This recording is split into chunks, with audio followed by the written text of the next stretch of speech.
Wild Health is about optimizing you. We use genomics, blood work, biometrics, microbiome assessment, many other tests, and a conversation with you to come up with a full health optimization plan. What's the perfect diet, exercise, and supplement plan for you and only you? The Wild Health podcast is about optimizing all of us. Here we cover the cutting-edge science that gives you the base to be able to apply the personalized plan we give you as a patient. To sign up as a patient, go to wildhealth.com. Or if you're a physician or health coach and you want to learn how to do this for your patients, we're happy to help as well. Wildhealth.com for all the information on becoming a patient or working with us.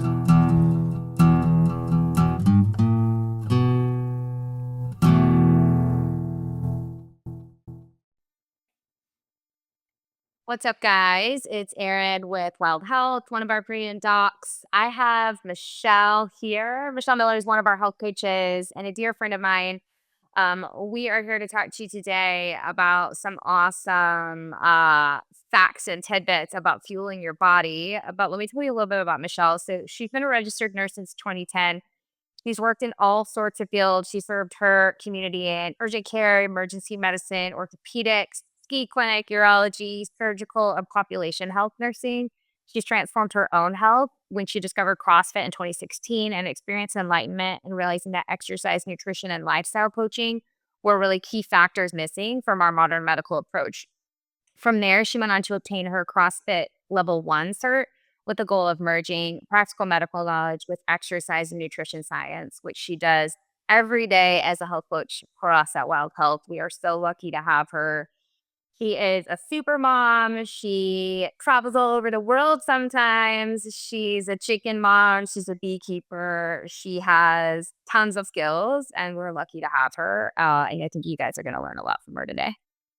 So good to Thanks, see you, Erin. Michele. Yeah, so excited to be here. I always love being on my hometown podcast. It's always great to contribute to the Wild Health sort of ethos of lots of really great information out there for everybody that's hopefully like practical and approachable. So glad to be here. Thanks for having me on again. Totally. And I love that you and I share kind of a background in the traditional medical system pretty deeply prior to going to what I consider the other side a little bit. Yes. Looking at things a little more, a little differently and a little more of an integrated approach in terms of looking at the whole lifestyle and the whole patient, right? So I think we see eye to eye on a lot of things. We have a lot of mutual patients, and we both, I know separately as well, see a lot of female patients that the subject matter today will probably hopefully resonate with a number of, but it's really for all people. Like, we really want to talk today about fueling your body appropriately and in some of the kind of myths associated with in the stories that have kind of long been told about what needs to be done to have the quote unquote optimal body composition, right?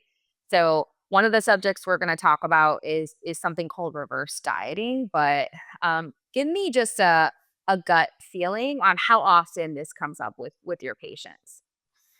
Oh man, I mean, probably on the daily, I talk to somebody who, at least at some point in their life, has suffered from the idea that they had to eat less in order to be better, in order to have the body composition, to have the weight on the scale that they're looking for. I think it's really common, and it's grown out of this, multi decades of this belief that women, especially men too, but we're going to focus a little more on women during this podcast just because it's so deeply ingrained in how we are supposed to feel, supposed to look, and supposed to weigh in on the scale.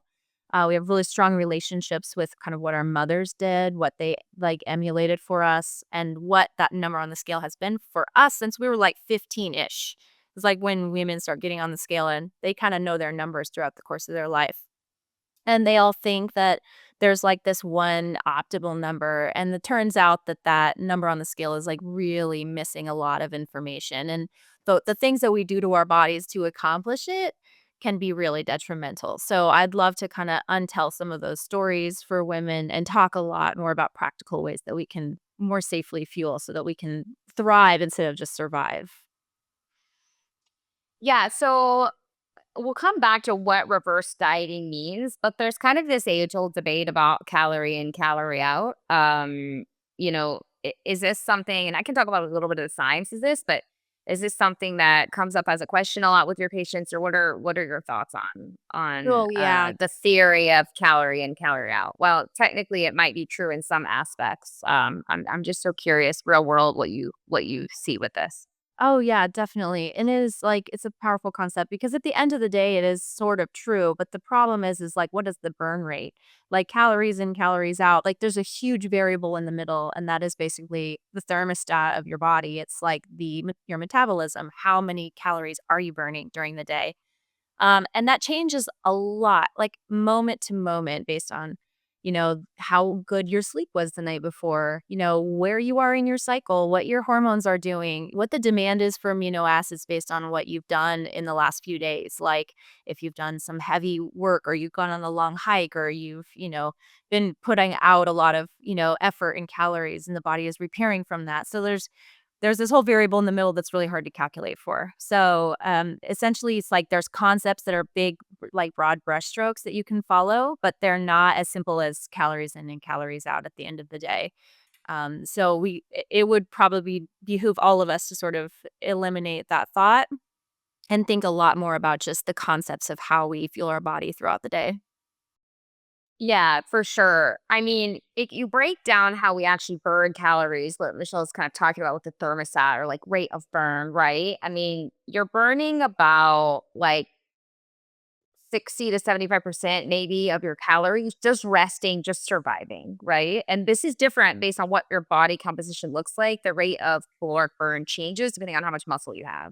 So I think every pound of muscle you can burn up to like 10 calories a day, and every pound of fat you burn only up to like 3 calories a day. So the more muscle you have, it's just like metabolic fuel, right? To burn fat effectively and burn calories effectively, right?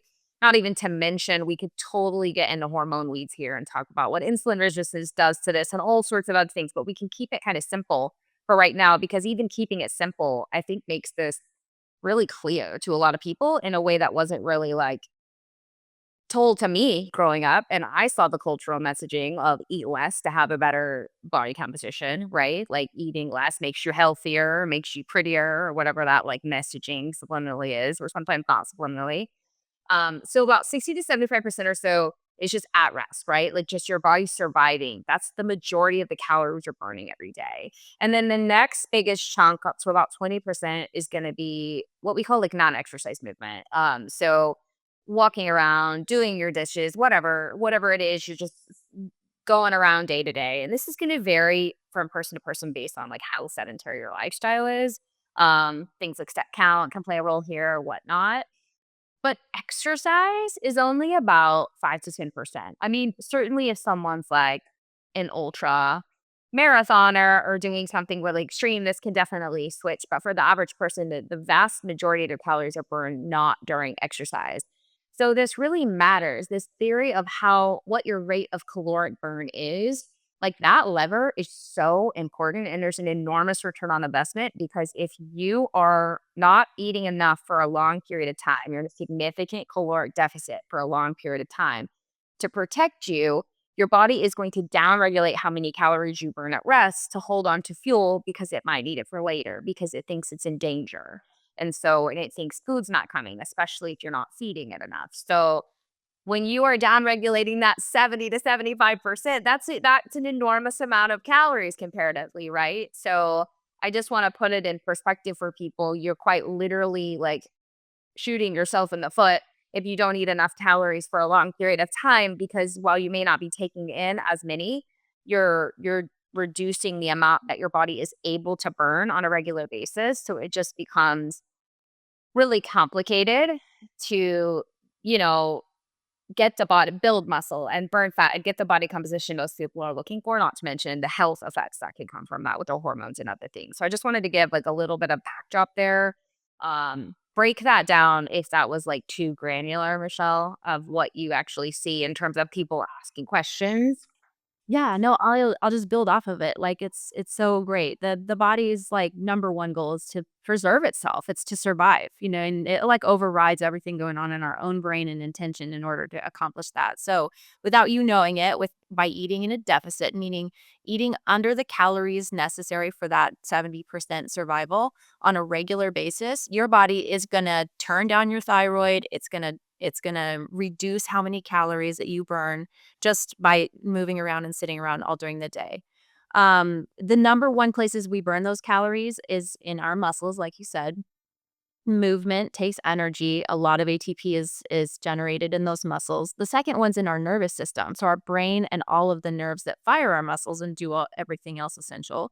So in order to think and be able to not feel sluggish, but to feel snappy and energetic, you're going to feel a deficit there. And then the third one's our liver. So a liver burns like 400 to 500 calories a day, just being a liver and doing all the stuff it does, which is amazing. So there's a ton of calories expended there, and your body's going to do everything that it can do to preserve the function of all three of those systems. So it's going to shut down thyroid or your thyroid and other hormone production.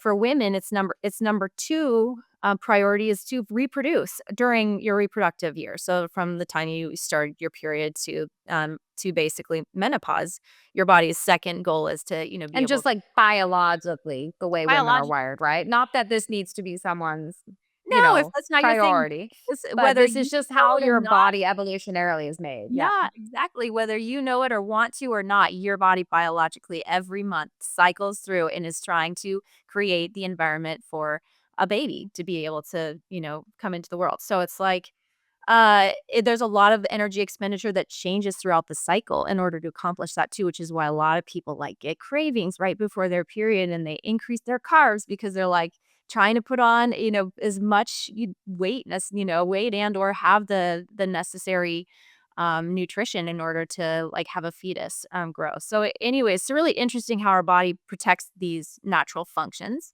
It's just like evolutionarily, that's how we've ended up here. And when we try to kind of circumnavigate that, it responds. It definitely knows better than we do. So typically when women or men reduce calories for several weeks, they're going to have initial like huge gains. And that's why this has been so perpetuated throughout time because people initially do get results and they'll lose, 5-ish pounds in a few weeks.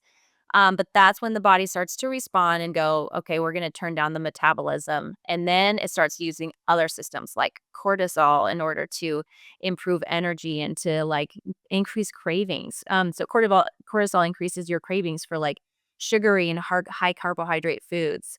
And when you eat more of those, it tends to stick to the belly. So like you get more visceral fat and, more belly fat that's the body is storing for later because it does not feel safe. Your body is like, we need to store more for later because this person is not like not eating regularly. So we need to do whatever we can to have some stores for later. Yeah. So there's all these processes that end up, like you said, shooting us in the foot. It's kind of like over time, this starts to fail and people will come to me regularly. This happens almost at least every week where somebody says, what I was doing isn't working anymore. Like, that statement is so common, and maybe the people listening will have felt, like, a connection to that. Like, I had something that was working and it's not working anymore. It's like, "Okay, well, let's talk about that. What was it that was, quote, unquote, working, and is that sustainable? Is that something that your body can continue to, allow to happen and without, compromising its long-term survival and health?" Yeah, super fascinating. And you're so good at like threading this needle with patients. I see it all the time. Um, I think there's so much more. I mean, a lot of people might be like, well, I don't eat those carbs. I don't eat those, Right. simple things. And I'm still putting on, weight around the middle. Like this especially comes up in the perimenopause period, especially comes up like post 35 for women.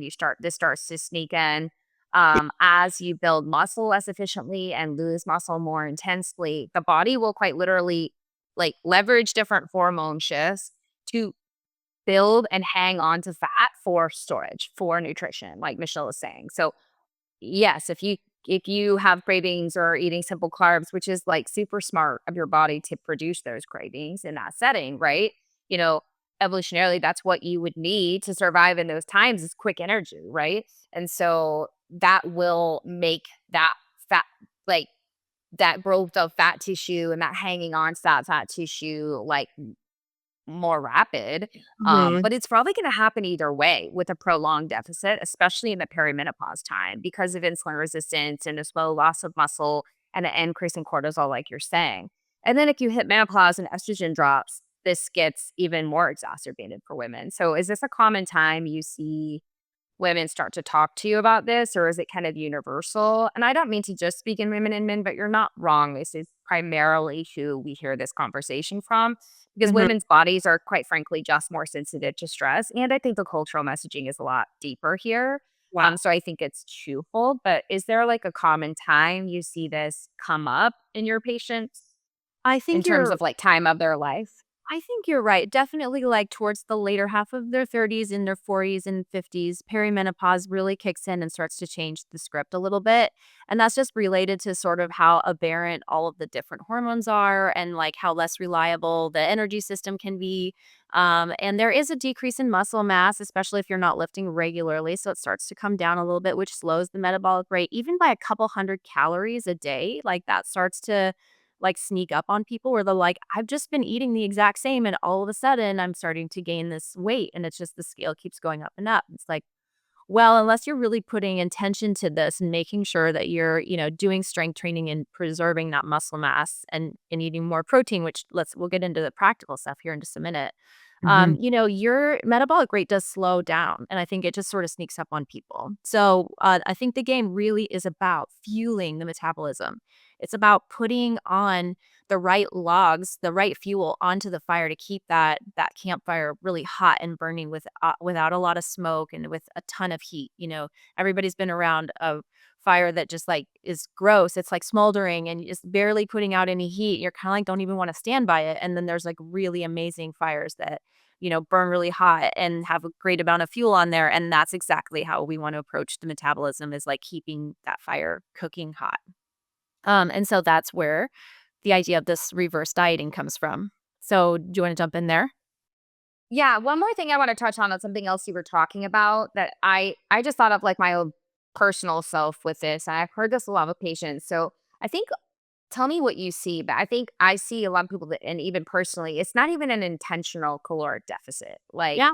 so Yes. common. People are. I mean, I know I fall into this. I know all the science here. I know what happens to my body when I fuel properly and lift weights. Like I know how quickly that works well. I also I relate and empathize with how scary that can be to start eating more.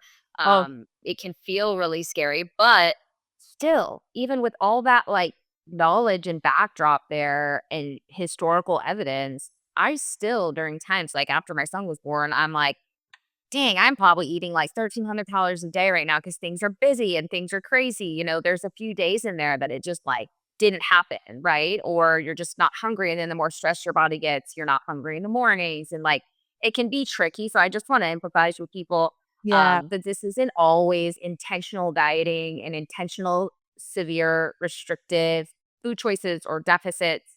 A lot of people aren't tracking their calories more often than not. We don't recommend it, and Right. it can still kind of sneak up on you. So that's the only other thing I Oh, wanted to add. great. And I'm so glad you brought that up. I honestly believe that that may even be the more common case at this point, where mm, it's really just like out of necessity because we're so busy. Everybody's got a million things going on. There's sports, there's family, there's work, there's a ton of expectation from work where the 8 to 5 is pretty much gone. I don't know if you know that, but with modern advancements in technology, we are available around the clock. Like there are no more mine's work. more like a 6 to 8 full It's, like, time, or ongoing. It's, like, maybe wake up in the middle of the night and throw out an email or respond to this, like, it literally never stops. So, yeah, like, the feeling that crunch for time, it definitely is easier to just not eat. I totally understand that. Like, so we should talk about ways for people to approach that and changes in mindset to be able to, fuel more appropriately for their long-term health. totally. And not only that, but like when you're eating real whole foods, like we obviously advocate for calorie, it can feel like a lot of food to get enough calories. Like Yes, it just is. quantity wise, like it can be shocking for people's systems. So yeah, Yeah, let's dive into what this concept of reverse dieting is. yeah. Okay. People may have may not heard may or may not have heard this term or this kind of buzzword thrown around. So let us know what this is and how you've seen this work for patients, or just expand on it a little bit if you don't mind. Okay. Yeah, let's just like do the definition. Essentially, a reverse diet is gradually increasing calories over a period of weeks to get closer to the resting metabolic rate or above. And for people who have been in a restriction for a period of time. So, a reverse diet really is to help people who have slowed their metabolism. So, they are to the point where they are no longer burning as many calories just at rest. And we're trying to add fuel to the tank to start to increase how much calories they burn regularly. So it's really fueling the metabolism, but you want to do it in an organized approach so that you don't have like a wildfire breakout. So yeah, typically it's 50 to 200 calories per day is the only amount of increase. And I know that that means you have to calorie track, but you don't really have to. You can just kind of know about how many calories are in some of the things by looking at, the back of your granola package, or adding like a couple extra tablespoons of chia seeds, or it's really not a lot, but it is about slowly adding more in each day until you get to the point where, you can actually see some benefits in your energy. Typically, people will feel improved in mood, and that mental functioning, brain fog sort of lifts and they start to feel better. Sleep improves and their energy just like totally changes. Once you start to feel that shift, like your energy will improve and you're going to feel better. I love it. And just like for people, just some practical, like, what does this look like? It's not that much food. No, To eat to kind of upregulate, to doing like 50 to 100 more calories a day one week, and then you like slightly adjust it the next week. I mean, 50 calories is a few almonds, it's exactly. a half a cup of berries, it's a half a tablespoon of peanut butter, it's an egg white. Like, it's nothing crazy. Right. I had a recent interview with Dr. Stacy Sens, who's awesome on Yes. this subject and many more. And her advice I thought was so helpful for adding fuel for women's performance and health. She recommends just framing it around activity. People see immediate benefit.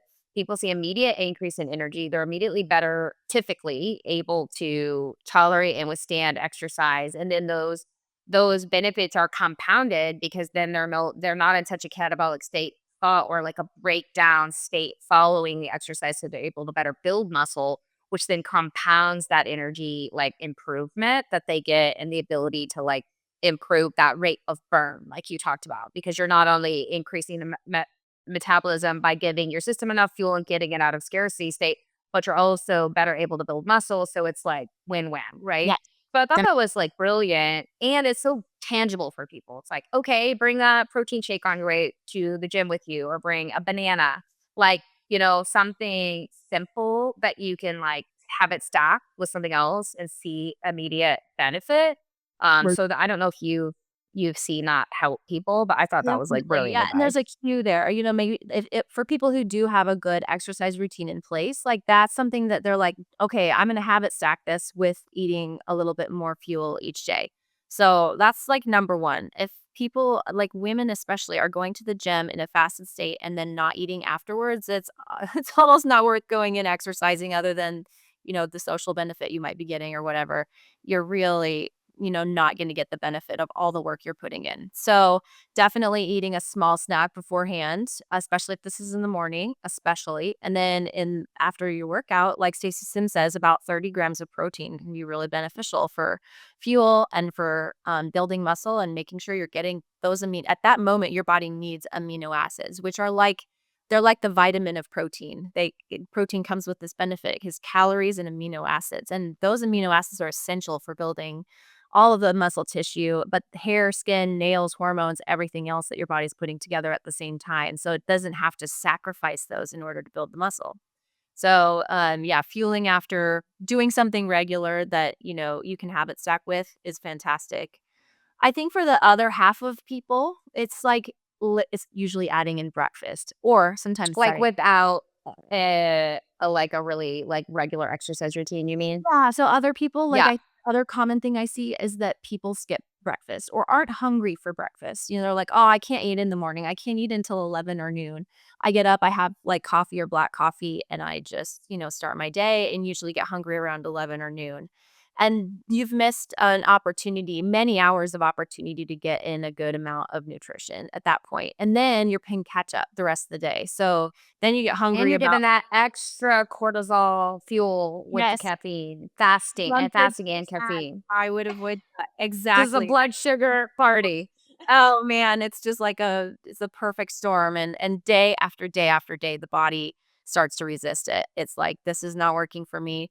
And it continues on throughout the day, this pattern. So, you eat lunch. Maybe that first meal you're really hungry and you really just need nutrition, so you make really great choice. But usually afternoon there's a little bit of a crash and most people will have another coffee or like a sugary coffee drink. And then in dinner time is, probably gets a little bit bigger and maybe not as good of a choice. And then it's usually after dinner where the wheels really come off and people get snacky for like popcorn and, sugary treats and ice cream and other things. And I see this pattern often where people who skip breakfast have a really challenging time cutting out evening snacks. Sometimes late into the night. And that, perpetuates poor sleep because they're not going to get great sleep. Maybe they're really tired, but that afternoon caffeine, has really affected their ability to fall asleep. And then the whole cycle sort of continues. Poor sleep in itself increases cortisol. Not eating enough increases cortisol. So get the stacking effect where more and more cortisol comes into the picture. And it's a fight or flight hormone. It's there to protect us. It is there to kind of squeeze a little bit more out of the adrenal glands and tell us we got to go, even though there's nothing in the tank. Let's do this. And it increases your blood sugar. It releases blood sugar stores. It stores fat. And that's when you get that belly that is just something that you don't want long term. So it's putting it on your visceral, on your organs is visceral fat. And that can be really metabolically, you know, damaging just because of the way it's so inflammatory. Yeah, so it's kind of a vicious cycle and something so simple as adding in, 100-calorie breakfast. It can be something really basic and small, can totally change the script on this. And it doesn't happen overnight, but over time it shifts and people feel so much better, way better energy, mental clarity, performance at work, and it snowballs. Then they're like, "Oh, okay, I started, meal prepping or added this in and added that, and I'm working out again and feeling so much just more energy for life." And it kinda all comes together as something as simple as just adding in a few more calories. Yeah, that bleeds into their other habits too, right? Right. Um, and like on the physiologic end, you may or may not lose weight immediately with reverse dieting. A lot of people I see with a good muscle composition really do. When they start fueling their system appropriately, they get out of that fight or flight and they pretty quickly, especially if they're parent restraint training, can drop fat tissue when they fuel their body adequately. And people are always shocked by like increasing food quantity equaling losing weight. Like this is always shocking to myself even when I do this. And then there are some people that their systems need a really gentle approach, and it can sometimes cause a little bit of gain on the front end before things level out, which can I'm sure feel really scary. Then over time, you start to see insulin resistance go down, cortisol values go down. You start to see reproductive hormone axes get better, thyroid axes Yeah. get better, and your periods are probably getting more regular if you're not postmenopausal at this point. The system's just finding balance in general when it's not in the scarcity fight or flight every day from feeling like it's underfueled, and everything starts working a little bit better. Some of this for some people can take months. So understandably it feels really scary and foreign to people to trust that this is going to work. So what is kind of the common approach you take, or what's the common like reaction you get with this fear around adding more? Like how does this work for people in real life? Definitely. Well, let's just like before you switch off the podcast, this is where people get frustrated. They're like, I cannot listen to one more podcast of people telling me to eat more food. Every time I do that, I gain a bunch of weight. And it's kind of like, okay, well, let's talk about what kinds of foods we should be eating, number one. And number two is like the other thing I coach people through is trusting the process. I think most people get to the point where they're like, okay, I'm gonna eat a little bit more. I'm gonna add in breakfast. And they get to this point where they gain a little weight, and then they're, like, angry. They're like, "This is so frustrating." So, we'll definitely talk a lot more about hanging in there, not giving up, continuing to trust the fact that this is physiologically how your body works, and continuing to, fuel appropriately, and then getting in activity. So, like you said, it's only like 5% is exercise, and you can have an over exercise problem where you don't, where you just overdo that and feel like you have to atone your eating by exercising, and that's just totally not true. But movement is so important for so many reasons, and building muscles, like getting in the gym and being active. We have really sedentary lives compared to sort of our ancestors. So we have to build in that movement now, and it has to be intentional. But so trusting the process, number one, letting it continue, talking to somebody about it, having a health coach that you can commiserate with and be like, I'm nervous, the scale has gone up. Number 2 is gonna be the right kinds of food. So, like, we agree that there are, dieting to lose weight with the intention of losing weight is what we're talking about getting rid of. We wanna reverse diet. But there are some diets that can help people pick better foods. And there's a few out there that if people are like, "Where do I even begin to figure this out?" Something like Whole30 can be great for people. It really teaches people how to kinda cut out some processed foods, cut out processed sugar and oil, reduce the caffeine that they take in, get rid of alcohol, and eat a lot of colorful foods. So if you need something that's like, "Tell me exactly what to do," I would start there. I think that's a really great spot. It's a little restrictive, and it's only 30 days. I would say it should be whole forever. Like, this Yeah. yeah, it should Yeah. have been 30 days, I but would say whole forever 90-10. 90-10, yeah, exactly, and then Yeah. We don't want people to like never have birthday cake at their kid's party or, like you've got to live, you've got to have joy, yeah, got I'm to with have a little resilience. yes. Exactly, and definitely that is a really important piece of it. I mean, food is, it's cultural and it's, traditional. There's so many things that are important about that. So we wouldn't wanna get rid of all of it. So 90-10 is great, 80-20 even is great. Yeah. Yeah, so, the Whole30 is a great place to start. Something like paleo is also a great place, like, where I think we eat a lot more grains than we should. They're really high. They're convenient. It's like a grab and go. It's so easy to have like, a piece of toast in like the car on the way to work or whatever. But I do think that that has definitely sort of scarred the name of carbohydrates. Cookies, crackers and cakes and other baked goods and stuff like that, breads has, now people are like, "Oh, carbs are all bad," and it's like, those kind of carbs, like, shouldn't be our everyday, but there are Well, I hear fruits are carbs, Michelle. And like potatoes, sweet potatoes, whole grains. Those are good choices. I have heard that too, yeah, so kinda just changing what kind of foods Yeah. that you're eating, and it's tough, like, again, commiserating with modern person, you know, it requires time and a little bit of management and effort, but I really can be more simple than you think when you really start to get into it and make an intention to make this a change in your life. It's gonna come a lot easier than it feels, so more whole foods, probably less grains, baked goods and stuff like that, like even breads, which bread is amazing. I mean, the world wouldn't have modernized without it. Like, that's why ships could sail across the ocean and wars were fought because bread was available. But now we just don't burn those kinds of calories in our day-to-day life. We sit in chairs a lot. There's sedentary jobs. We need to like cool out a little bit on those types of carbohydrates. Yeah, totally. And I will say though, we have a little bit of a bias lean because in our patient population, we have typically very active Yeah. population oftentimes. Yeah. And I think the women I work with are so often under eating carbs and honestly probably not eating the right kind, like you're saying Yes. too. Right. Okay, I want to not like poke holes, but I want to ask you about a couple of scenarios. And I'm just gonna list them before they leave my mind because I thought of them when you were talking. The first is like, what if people think they're under eating, but they're having a bunch of like they're cooking their food in a ton of oil or they're getting takeout a lot. So they're like there's all these sneaky fats and oils and processed foods in there that are really, really adding up. I mean, fat is so calorically Yeah. dense as compared to carbs and protein, right? And so that's one Yes. scenario that I'm curious about if you see that much. And again, our population isn't a ton of like, I eat out all the time.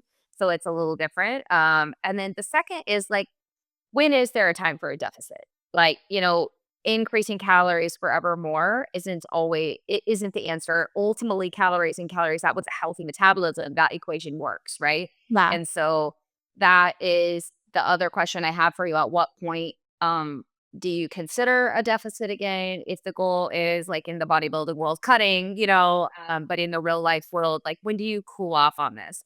Right? And what is like how gentle is that process? So I'm just Yeah. curious to dive into those two topics and I can like we can piecemeal them because I just threw a lot at you. That's great. No, I've got some thoughts already. So, actually, interestingly, you brought up the kind of idea of fat, and sometimes people are cutting out carbs, and just like I said, quote unquote carbs, because like this is obviously a huge topic, but and that means they're eating a lot more fat, which is way more calorie dense. So maybe a whole avocado and like a bowl full of nuts, and foods that are whole foods, healthy foods. They fit into paleo. They fit into Whole 30. They are they're beautiful, but that just ends up being a little bit too much calorie.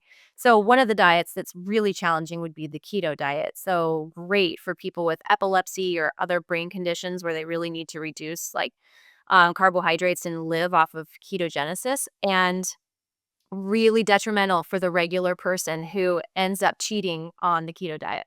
Because then you're just eating massive amounts of fat, like a lot of fat. And then every once in a while, going off the rails and going big on carbs. And then you just have all of the things going against you at once. And people really struggle. Like the practicality of keto diet is very, very challenging. You really have to have a diagnosis that requires it in your life in order to make it possible, in my opinion. Some people there are some people who stick to it steadily for performance benefits and stuff, but I argue that probably won't be like a lifelong thing. I think that probably might maybe even 10 years, but then it's like, well, can keep it up. So I would say avoid that idea, even though with the first maybe 2 weeks of a keto diet, you can shed a lot of weight because you lose a lot of water weight that carbohydrates inherently hold on to in the body. So that's one I would be really careful of. And for people who are just eating more whole foods and healthy foods and finding a lot of satiety, like getting full and feeling filled up on fats, I think it's really healthy to actually track for maybe 2 or 3 days. I mean, just to get a sense. I am not a health coach who when you meet me, I'm like, "Okay, we gotta start tracking your food, everything in, everything out every day." It's like, but 2 or 3 days where you can learn, like, how many calories are in something, it really doesn't take long for you to catch on and see, like, "Oh, I think a little adjustment is needed here," and you can Yeah, are start. you eating 900 calories a day or are you eating 3,200 calories a day? You really Like at some point, you have to know. At some point, you have to kinda weigh and measure, go get weird for a couple days, put it all in, and then we let's can get weird. I They're love it. like, "Do this." Yeah. And then really pull it apart together and figure out, like, what's going on. Even if you don't have a health coach, doing this on your own can be super beneficial. So, And you know we look at that with a lot of like data, right? Like don't Right. live by it, but like do it for a minute to Yes. understand patterns and Yes. then learn from it and then go live, right? Like that's kind of our general like outlook on using data anyway for most health things. So I love that. And I love like avoiding the rigidity of these like dogmatic diets, right? I mean, this is where the 90-10 comes in because not only is it not beneficial for most people to have a super rigid diet, there's one was coming out with Dr. Joel Green soon where he dives into like why this is on a like microbiome level, which is super fascinating. But like it's also just not helpful for our psyche. It's not helpful for our social life. Like, we don't need to be this rigid. It's usually not helpful medically. And then we tend to rebound really hard. Like, Exactly. people are like, yes, I eat perfect Monday through Friday. And then I go like Oh, bonkers on the weekend. yes. Right. Mhm. Like, and so, yeah, these are all like amazing points. So I really thank you for like going down those rabbit holes. When do you find that it is potentially time to turn off the reverse diet? Like, what are your cues? Or like, or maybe someone's coming to you and they're not in a place where they need a reverse diet. Maybe they're coming to you and they have like they're eating maybe 2,600 calories a day and they're working on building muscle, and maybe a slight deficit could make sense. Like, what kind of deficit do you usually look at? When are some signals to you that it's an okay time to do that? And for how long do you tend to see it like work without causing this sort of harm to the system that we're talking about? So typically, when you start to feed the metabolism and you get into a routine, so this becomes a part of your circadian rhythm. A lot of people think of that in conjunction with sleep, but really the circadian rhythm is about hunger and fullness cues and signals that come, like in the morning. You hopefully people after eating breakfast for a period of time and shifting this circadian rhythm, they wake up and they start to feel hungry. And then they eat and they start to feel full. And like the anatomy, like the physiology comes in and starts to help guide people on their own. So I would say I usually know that it's time to sort of stop increasing the calories on the reverse diet when people are like, oh, I just kind of knew I needed to stop. And then I felt full and I felt like I had to continue to force myself to eat in order to get there. And I'm like, nope, never. Like, I don't ever want people to feel like they have to force feed themselves in order to accomplish a certain goal. And that goes for protein too. So that's, I know a little controversial because a lot of people will be like, eat your body weight in grams per day. And I'm like, there are some people who would have to force feed themselves in order to accomplish that. And I think that's against physiology. So we got to listen to our body, which, some people don't have when they start this because a lot of those functions have shut down. But as Right. you I mean, well, I was just gonna say, I'm sorry to interrupt you, but I mean, there's actual hormones that signal being full and yes, being hungry, and those also get out of whack when your yes, metabolism is jacked up for too long. And so when you fix this, you start to feel those signals. They're very real signals by the body that get turned back online. And so this is such a great call out. Like, listen, like truly listen to your gut, right? yeah, and if you can't hear it at first, that's probably because they're offline because all sorts of other systems, like we've talked about, like cortisols and hormones shutting down and all that stuff have taken over. But you're gonna get into a better routine and they're gonna come back online and you're gonna be the one who tells me, okay, I think we're probably at the right spot. I feel great. That's when you know. That's what happens. You feel amazing. People are like, "Oh my gosh, my brain fog is gone. I have so much energy. I don't feel like I have to take a nap in the afternoon. I don't eat after dinner anymore and I don't even think about it." All these things I know sound like a fairy tale. They really do come true.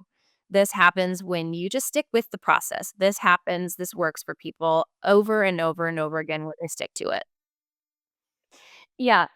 And it's one of those things that, especially if you're pairing it with all these other like lifestyle like shifts that you've threaded into this conversation, circadian rhythms and sleep support, late night snacking, which then bleeds into sleep quality and, your circadian rhythms and, moving your body throughout the day, building Right. muscle, like stress support, which we haven't even touched on, hormonal support, like all of these things come together. And the good news is like, all of them are gonna affect the others in a positive direction. So these are not living in isolation. It can feel like you're doing a lot to help your body at the beginning and not getting a huge return on investment, which can feel really frustrating.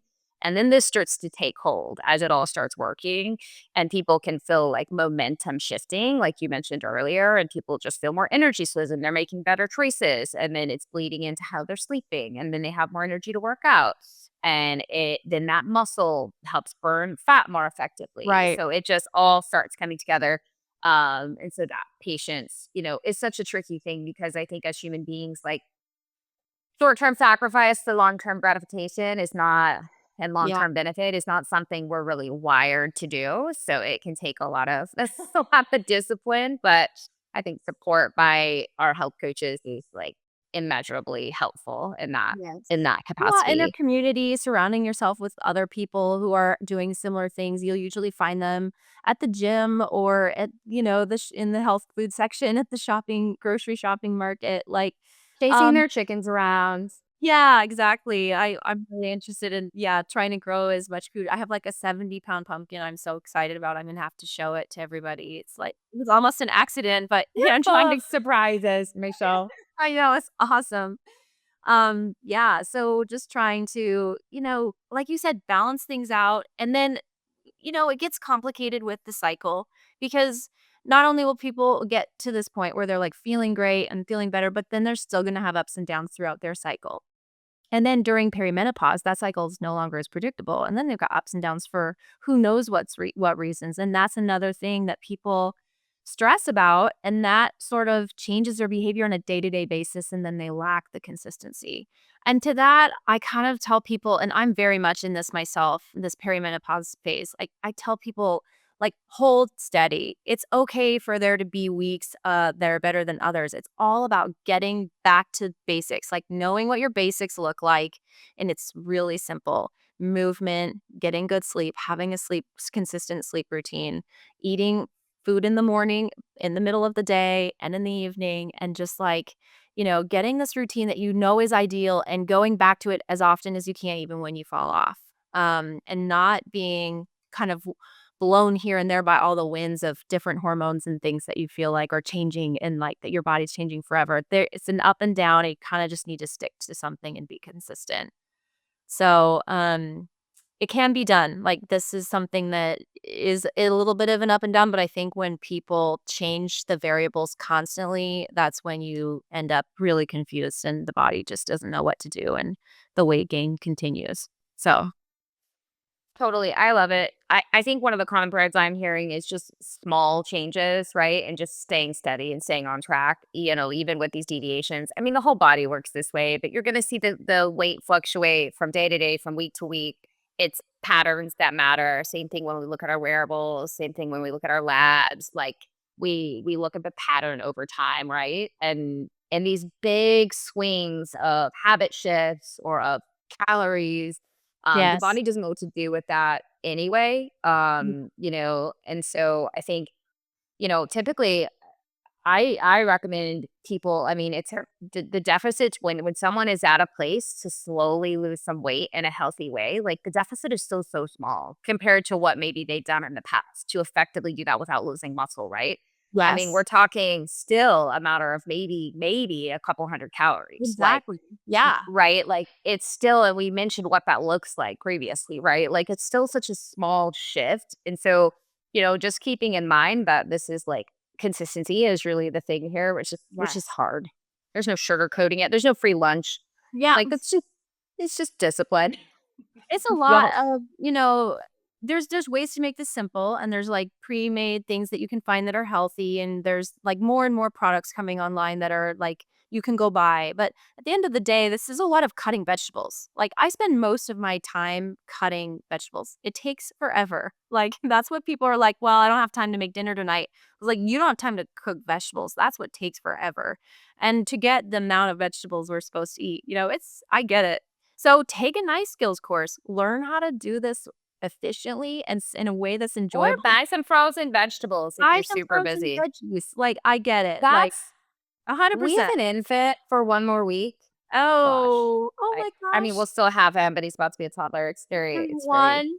I know. Oh, But that was anyway, it's been a crazy year, right? Like, it's a crazy season. And like, do you know how yes. many nights we're like throwing a sweet potato or a potato in the oven and like meal prepping protein for the week and Oh just my heating gosh. up some frozen veggies? Like, this is like our staple, right? Yeah. Oh, So I understand completely. I mean, I have 3 kids, and I have teenage boys right now who eat so much food. They're both weightlifting and want to get all the gains, and so it's just like all about the protein. And so it is just like, yeah, I do my best, but it doesn't look like any cookie cutter thing. There's no meal prep day where I spend an entire Sunday in my apron cooking all day and putting things in glass jars. And, it now looks like I cook like 3 nights a week. And when I cook, I use every single pot and pan in the you kitchen, and I cook. make a Yes. million things, and I get it all ready at once. And I'm like, okay, well, if I'm going to make a mess, I'm going to make a mess, and everyone's going to help me clean it up, and we're going to have food for days. And that's super helpful for me and where I'm at right now. There have been times when I've been good at meal prepping. If you can find that time on a Sunday, like, that's the power to you, but it doesn't always have to look like that. It can just look like whatever Or you. throw some protein in a crock pot a couple times a week. Yes, 100. That And is a throw an game egg. changer for Yeah. us. If there's 2 or 3 of you, make enough for 6 to 8, and that way you have a Yeah. lot of leftovers. Like, there's 5 of us, so I'm always cooking for 10 or 15, honestly. It's a lot. So, That's why I'm trying to grow as much as I can. Offset cost. Awesome. You're amazing. Our patients are so lucky to have you. We're so lucky to have you. I think you did, you mentioned earlier kind of like untelling this story that Yeah. women have heard since the beginning of time, that we need to eat less to be healthy and to be skinny and to be all the things. I think this is maybe a great place to land. And maybe also if you had like a helpful action step, if people wanted, I think you've honestly sprinkled them throughout the entire show, but like where would you have people start if they're like, yeah, I'm definitely that person that's been in probably a 20-year deficit, but where would you have them start? So I would just like maybe land on that for people. Yeah. Number one is I would have them throw away their basic scale completely, like absolutely get rid of it, or have a little ceremony and bury it, or throw it in the fireplace, whatever. I love it. I'm really against scales, just basic weight scales. They tell us almost nothing useful. So if you want to have a scale, get a body composition scale that hopefully tells you a little bit more about your muscle mass, body fat percent, total weight, hydration status, etc. Number two would be if you're not eating breakfast, it's time to start trying to eat breakfast. And it doesn't have to be a trucker breakfast with hash browns and, like a chicken fried steak. I mean, like maybe it's a couple of eggs and a little cup of yogurt and some fruit. Or maybe it's just a banana, like you say. I love a half a banana with a big scoop of almond or peanut butter or something on it. Just start telling the body early in the morning that it's going to be fed today and that it does not have to figure out this like energy system itself, and it does not have to throw cortisol out. So 20 to 30 grams of protein in the morning. If you don't have it now, start adding that in. And that will start to shift the rest of the things like the nighttime snacking. So just like start there and see what happens. Trust the process and be patient with it. I love it. Yeah. You're amazing. So are you. Thank you for coming on. Thanks so much for listening to the Wild Health Podcast. If you want more daily health education, be sure to follow us on Instagram, which is filled with health optimization how-tos, grocery shopping lists, guided breathwork posts, myth debunking, and so much more. You can find us at Wild Health MD on Instagram.